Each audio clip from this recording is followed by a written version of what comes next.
मित्रांनो, आपण आपलं जीवन सुंदर जगत असताना काही प्रवृत्तीची माणसं जी आपल्या जीवनात येत असतात आणि ह्या माणसांना तुम्ही जर वेळेवर जर ओळखायला शिकलासा, तर ही माणसं कोणत्या प्रकारची असतात बघा.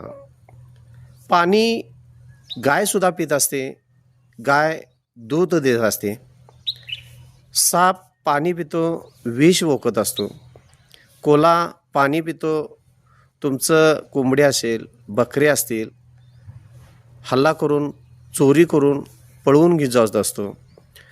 अशी काही जीवनात तोटा करणारी माणसं ही येत असतात. आपण पाण्याप्रमाणे जरी निर्मळ असलो, ह्या व्यक्तींच्यासाठी सगळं करत जरी असलो, तर ह्या व्यक्तींना गाय कुठली आहे, साप कुठला आहे, कोल्हा कुठले आहे, अशी अनेक प्रकारची अनेक प्रवृत्तीची माणसं आपल्या जीवनात अवतीभोवती फिरत असतात.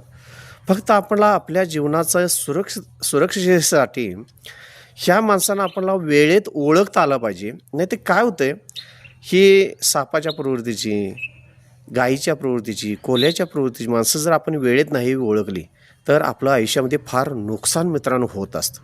त्यामुळं वेळेवर ह्या माणसांना ओळखायला शिकलं पाहिजे. धन्यवाद.